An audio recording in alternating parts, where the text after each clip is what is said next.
It's important to have multiple streams of income because in the gig economy, like anything can affect it. Currently, the gig economy is being affected by the pandemic that we're experiencing.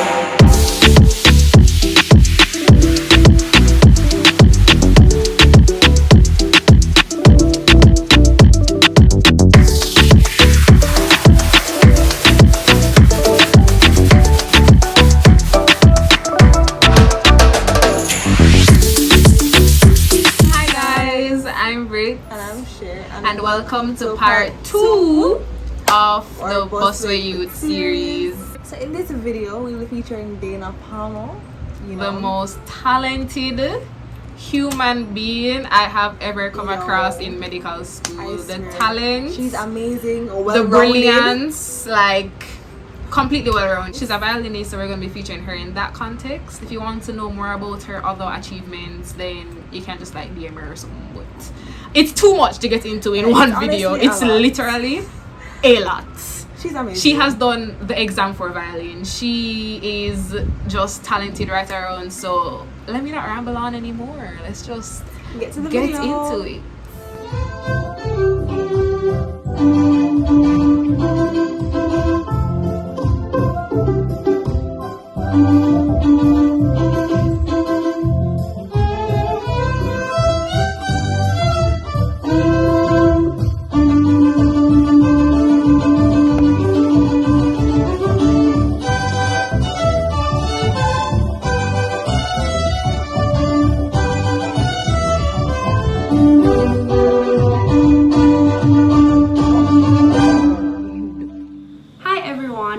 Dayna Palmer and I'm a violinist. I've been invited to be a part of Brit and Cher's creative series and I'm very excited to be here on their channel. If you guys don't know, Brittany and Sherry are very supportive of others and their ventures, and it would be great if you could do that too. So if you're watching this and you're not subscribed yet, please subscribe, like, comment, tell a friend, rinse and repeat. So I'm just going to be answering some questions that they've sent me. If you see me looking down, I have them written down here. And I'll just get straight into it.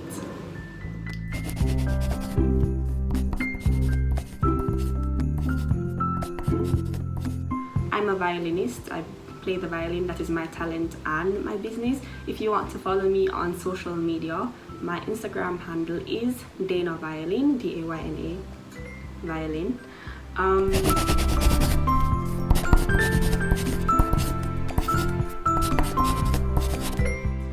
So this is 2020, so this year makes 10 years since I've been playing the violin. I started in high school in 7th grade. When I went to Immaculate, my cousin was also there and she was a part of the orchestra and she told me to join. She played the viola and I started learning the violin, and that's just, it's been it from there. I really took to it, I really enjoyed it, and it was the beginning of a very fulfilling musical journey.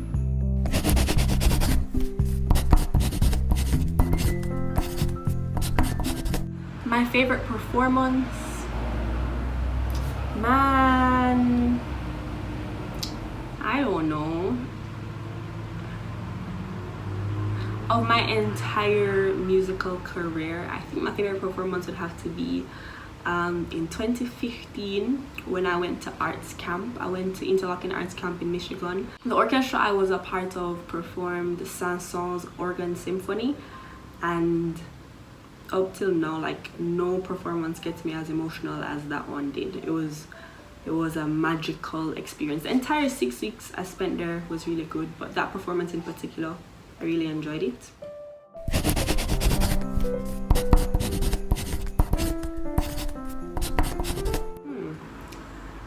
I'd have to say that when I'm performing, like in general, when I'm performing, I really enjoy music, like I'm usually feeling it when I'm playing. But what's most rewarding is when the audience also feels it. Like I feed off of the audience's energy. Like it gives me so much more energy when I know that they're enjoying it. Whether I'm playing at a classical concert, whether I'm doing a solo gig at a wedding or a cocktail function, whenever the audience also enjoys it, that just gives me so much energy.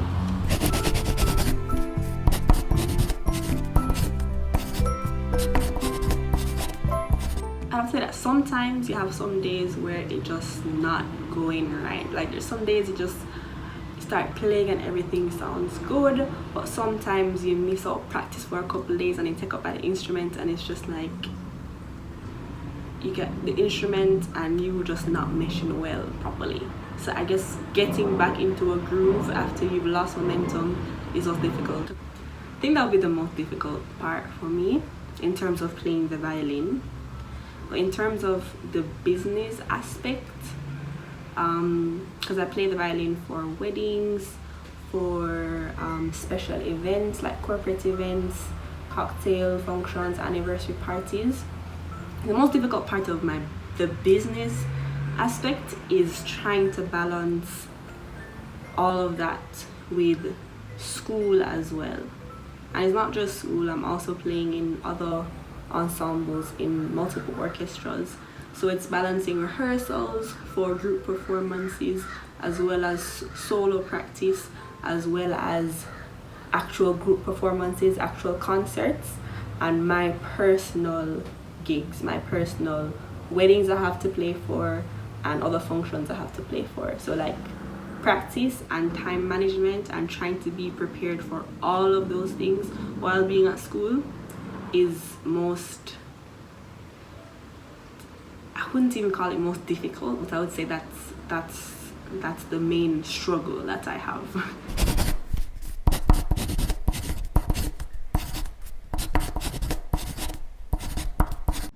I would say you're doing the right thing, keep it up, it will pay off in the end. And I think I'd say what any musician would say to their younger self, which is practice, practice, and practice, and practice more. Like nobody is ever practicing enough, especially me. I'm very guilty of that.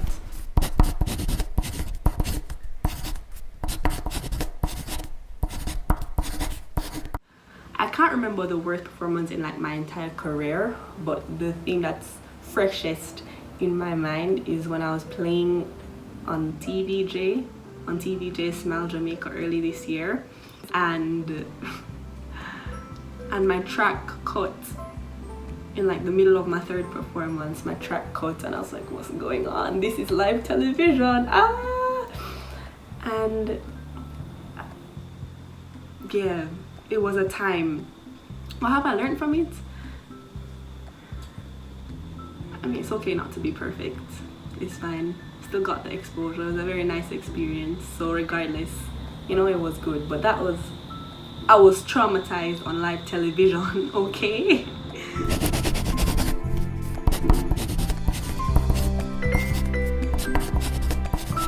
I definitely think I could make a living from my talent if I were to focus on it full time. It's not easy to make okay, I don't want to say that. I'll definitely say that it's possible though. But what's important as a musician is to have multiple sources of income. So whether that's from teaching, whether it's from streaming, teaching whether in person or online, whether it's from YouTube and having a Patreon, or whether it's from gigs and performances, it's important to have multiple streams of income, because in the gig economy, like anything can affect it. Currently, the gig economy is being affected by the pandemic that we're experiencing. Most of my gigs have been postponed, pushed down to further in 2020, pushed over into next year. So if you're focusing on only one thing, it can be easy for your source of income to be wiped away by, you know, one variable. So it's important to diversify your income streams if you want to survive and thrive as a musician, if you're going to make a living from it. So far, I would say that a combination of being a gigging musician as well as other factors in my life has allowed me to become financially independent. So it's a good, I would say it's been sustaining me so far. I would say that for my age. I'm okay with what I've been doing so far. It took me a while to get here, and I know that I have much further to go, but I'm proud of where I am so far.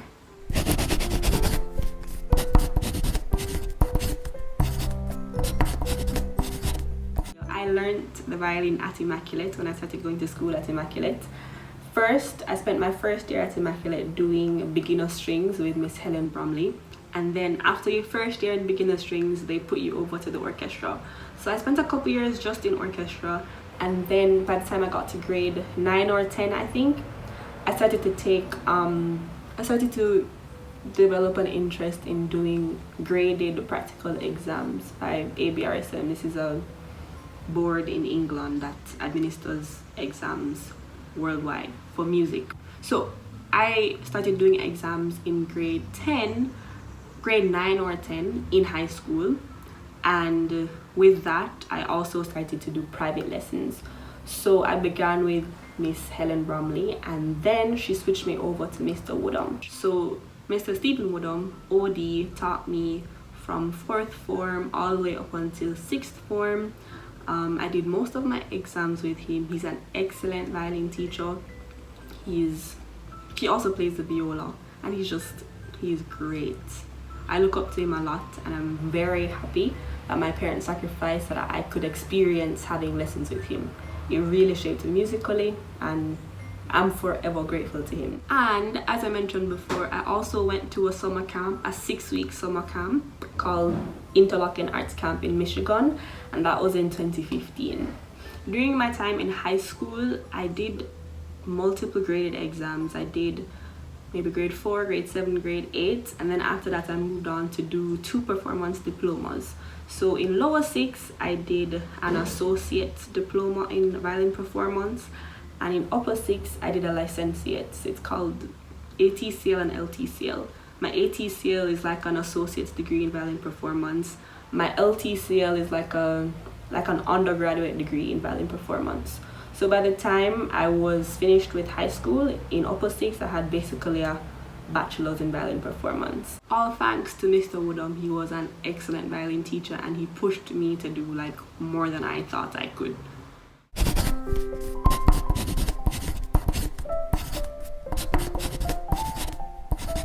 Dayna Violin on Instagram, as well as Dayna Violin on YouTube.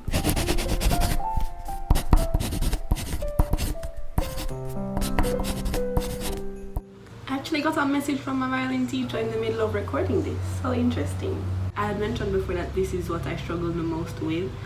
In terms of booking for gigs and future concerts, I tend to do a lot of very far into the future bookings. So a lot of the times I'm booked for something, sometimes a whole year in advance or a couple months in advance, and then when it comes to it, it could be the weekend of an exam, the weekend before an exam, or a day after my friends want to go out, or a day before some event I want to go to. But because I am booked, I am booked, and it's hard to kind of balance when I should be studying versus practicing, or going out with friends versus resting up and preparing for my gig the next day. But I try to balance it, lose a couple hours of sleep sometimes, but I try my best to balance being able to be social as well as still doing well academically with being a good business person, like showing up on time, being where I need to be, and doing what I need to do. But it's what I struggle with most, because sometimes I usually tend to not take weekday gigs, but I've done it before. I've had to go from a gig in the morning to school to a gig in the evening. I don't plan to do that very often, but sometimes I'll be like, you know what, why not? And then at the end of the day I'll be like, well, I did it. I'm tired, but I did it. It's not ideal to continue doing that, but every once in a while I'll do some crazy stuff, like trying to be in 3 places in one day with limited time. And gymnastics, I don't know.